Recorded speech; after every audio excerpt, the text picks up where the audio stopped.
परमात्मा की चाह में अपने संकट निवारण के लिए पर्वत पर्वत घूमा फिरा, कहीं भगवान मिल जावे। और ऐसे संत मिल गए जहां मेरे वो भगवान जो काम करता है और वो काम वहां हो गए हमारे।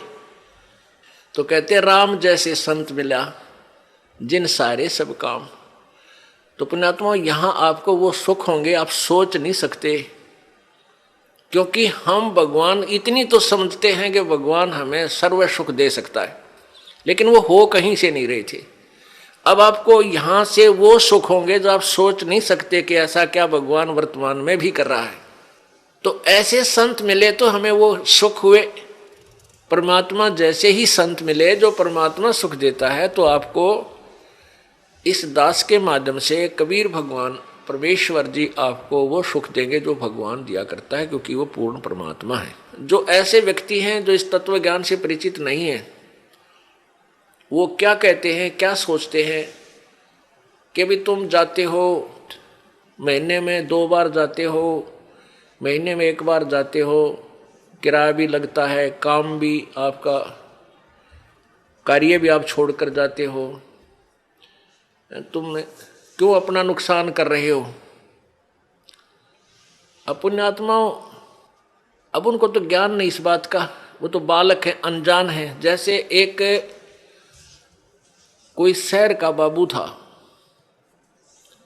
शहर में ही, बड़े शहर में वो पला, वहीं जन्मा पला बड़ा हुआ, नौकरी योग्य हुआ, उसकी नौकरी, उसकी सर्विस लगी रूरल क्षेत्र में, गांव में, और वो अपनी ड्यूटी ज्वाइन करने के लिए गांव में कार्यवर्ष जा रहा था। वहां पर एक खेत में किसान हल जोत रहा था बैलों से और गेहूं बीज रहा था।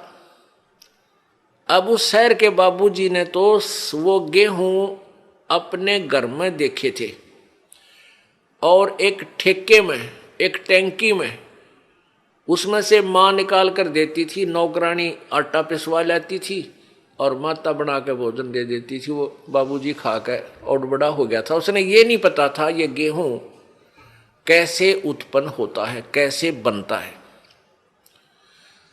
और जैसा भी अपना व्यवहारिक ज्ञान उसको था कि भी गेहूं की बड़ा अभाव है अपने भारत में और इसको बर्बाद नहीं करना चाहिए, बड़े संभाल के रखना चाहिए, क्योंकि वैसे माता पिता भी कहते हैं भाई अन्न को बर्बाद नहीं करना चाहिए, बड़ा ये जीवन दाता है।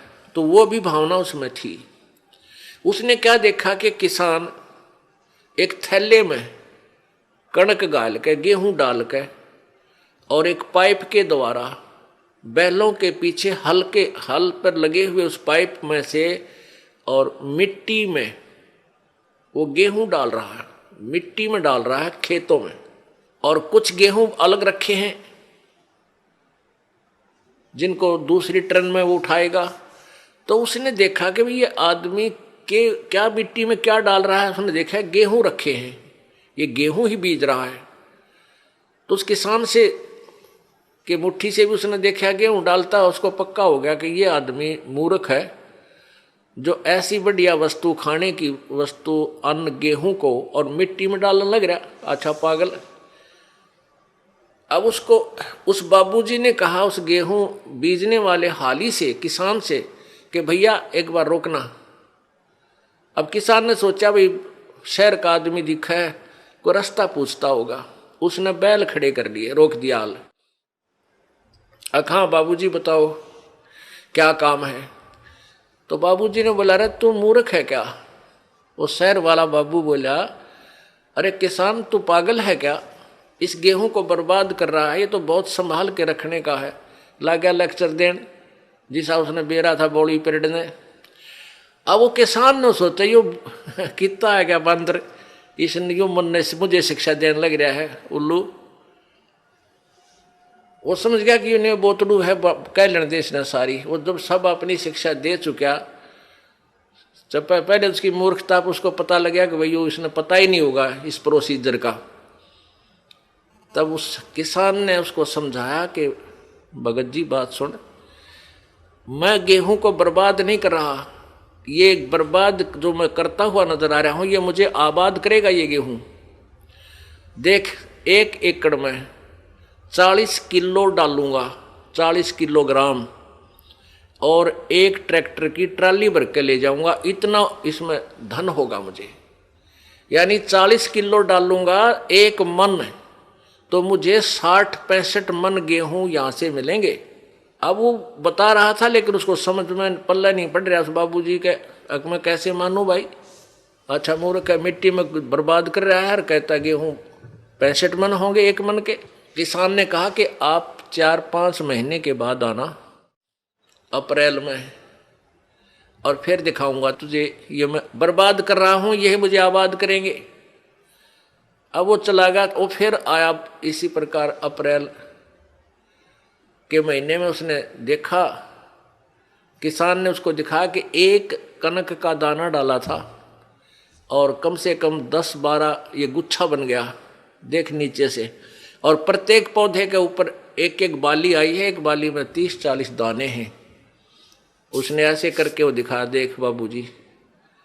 तब उसकी चौंध टूटी, भाई आप ठीक कह रहे थे। तो पुण्यात्माओं, जो आज आप दान कर रहे हो, किसी प्रकार यहां भगवान के दरबार में आने का आपका किराया तक भी आपके पुण्य में लिखा जाएगा।